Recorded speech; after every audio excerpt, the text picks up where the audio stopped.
Olá, companheiros. Vamos dar início ao nosso momento de estudo, de reflexão, que seria feito na reunião pública de quinta-feira da Associação Espírita Cédro Xavier sobre a responsabilidade da Edércia. O tema de hoje, caracteres da perfeição, se refere a um capítulo do Evangelho segundo o Espiritismo, capítulo Sede Perfeitos. Nesse capítulo, o Espírito da Verdade coloca a passagem de Mateus, quando ele convoca que nós deveríamos ser perfeitos como é o vosso Pai do céu. Em Lucas, ele não coloca como perfeito em vosso Pai, conforme vosso Pai, mas coloca sede perfeitos, tal qual a misericórdia de Deus.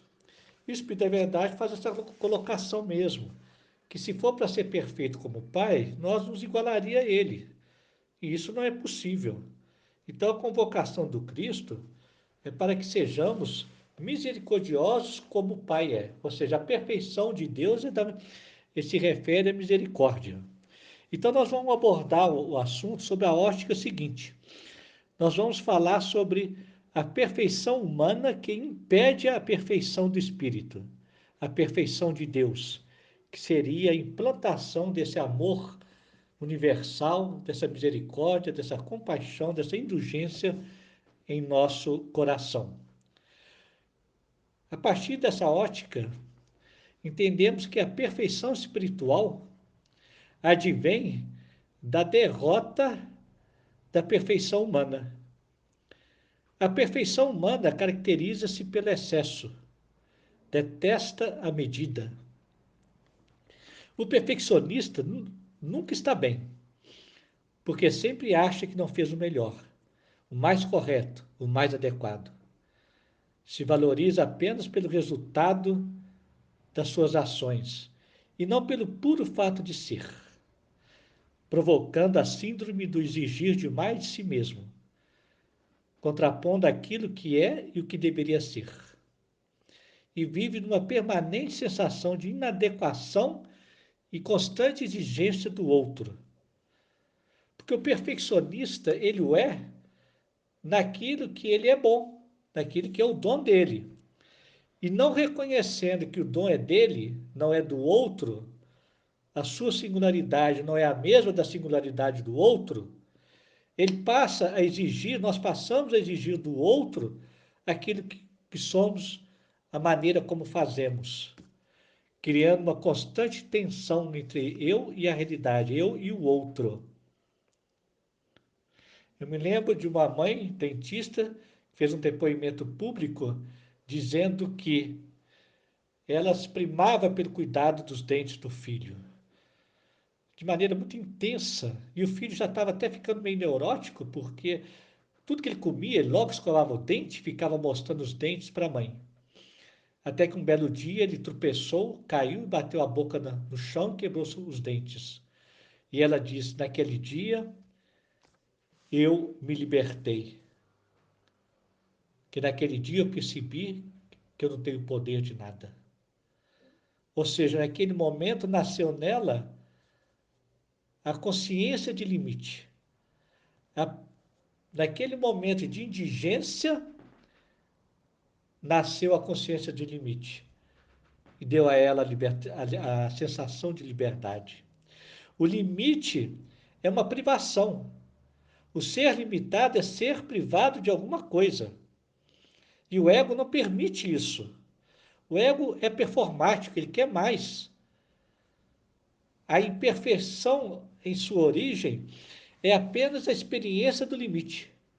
O limite expressa a nossa indigência. Isso ocorre a todo instante nas nossas relações familiares.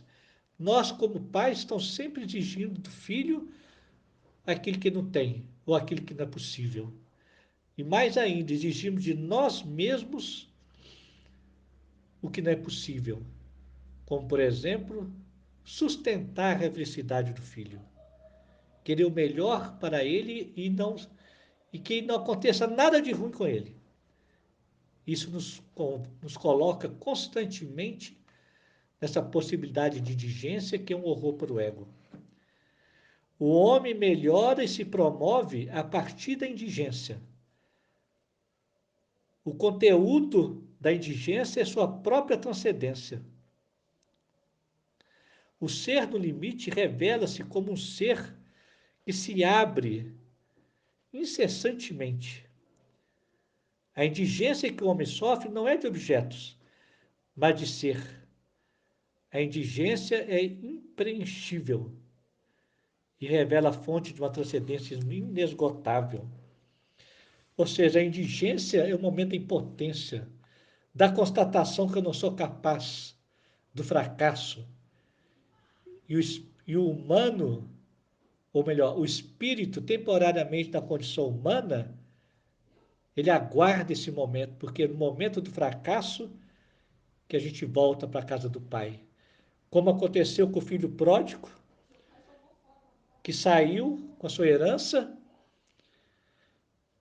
e foi desgastando, no fim estava comendo bolota de porco, e o pai não fez nada, aguardava. Porque para o pai o mais importante não é socorrer o sofrimento do filho, é fazer nele, é aguardar, ou melhor, aguardar o nascimento da consciência divina. E foi ali, comendo bolota de porco, que o filho lembrou que quando ele estava com o pai, ele tinha tudo, ele possuía tudo. E ele então volta para a casa do pai, o pai não o repreende, o acolhe e faz a festa. Ali naquela indigência, ele percebe, como nós devemos perceber a cada instante da vida, que o pai só nos pede 5 pães e 2 peixes. Os 5.000 é do pai, a fartura é do pai.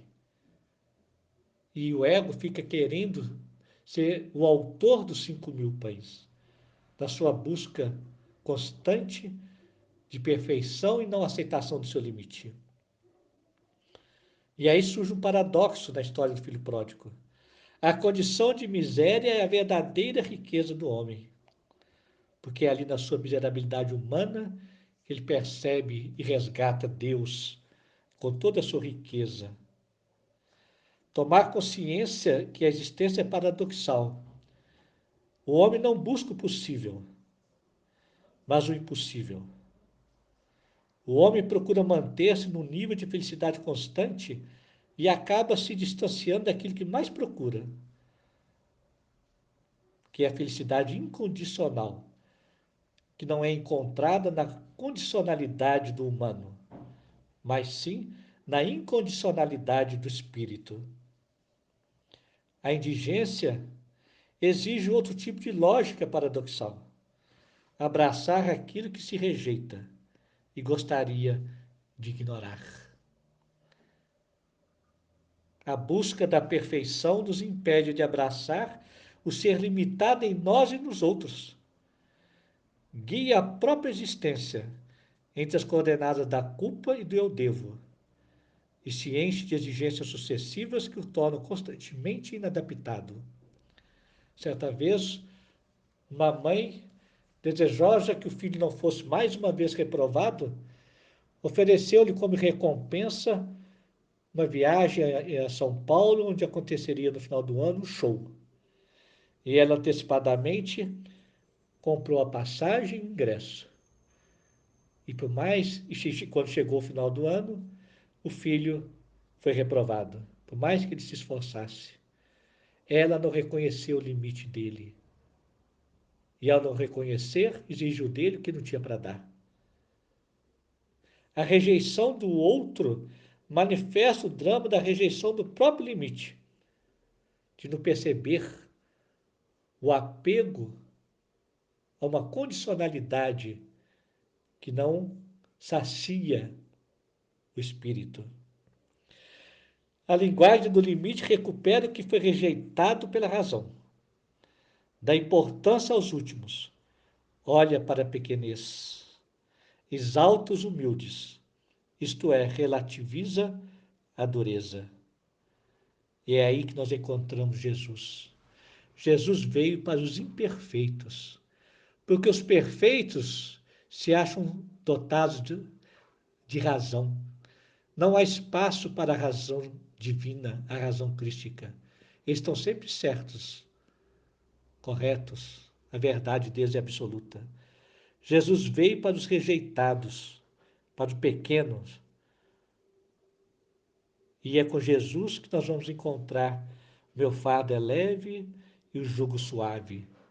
A perfeição humana torna o fardo pesado, a caminhada dura. E é aí nesse momento que recupera o que foi rejeitado. Recupera o filho, a esposa, o marido, que tanto nós rejeitamos porque eles não fazem do modo que eu faço. E essa percepção só vai ser possível quando nós fracassamos. Quando nós sentimos a nossa indigência. É aí que somos capazes de sentir a indigência do outro naquilo que não é capaz. A consciência do limite é a maior intimidade que o homem pode alcançar consigo mesmo.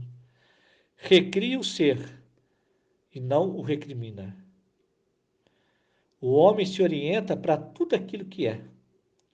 Resgata e sustenta o ser e restitui a confiança naquilo que é. E somente aí é que nasce a compaixão. Não dá o último golpe no outro, nem em si mesmo, mas recupera pelo perdão e faz a festa, assim como aconteceu com o pai do filho pródigo. Ou seja, nós abraçamos e damos hospitalidade à incapacidade do outro e serenamente aguardamos, na certeza de que todo rio vai para o mar e às vezes faz curvas. E no nosso perfeccionismo, nós queremos endireitar a curva do mar, do rio. E aí apontamos uma confusão no rio. Tornar-se espiritualizado é um gesto de aceitação de si.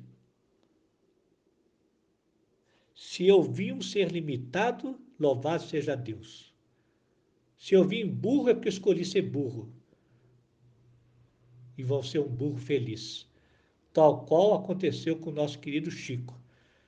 Quando chamaram-no de burro, ele, indignado, foi socorrido pelo Emmanuel, que disse: O que você está sofrendo, Chico? O burro é um animal trabalhador, ainda mais espírita. Vai trabalhar, burro. E a partir daquele momento ele aprendeu a ser feliz com as suas limitações. A indigência reclama indulgência e faz nascer a característica da perfeição espiritual, que é a presença da misericórdia, do amor universal. A consciência do limite é um treino para perceber a realidade da perspectiva do limite, como também praticar a compaixão, que é um dos caracteres do amor universal para o qual todos nós viemos aprender. Então, meus queridos, fica esse convite à reflexão, um foco de onde nós estamos sendo exigentes conosco mesmo. Sejamos inteiros naquilo que fazemos, naquilo que somos bons, porém desapegados do fruto da ação. Como disse Jesus, plante e pode dormir, que quem faz crescer a planta sou eu. E Paulo também vem reforçar: eu plantei, Apolo regou, o resultado vem de Deus. E nessa consciência do próprio limite, fruto da indigência, nasce a indulgência para com todos. Obrigado a todos, muita alegria e paz.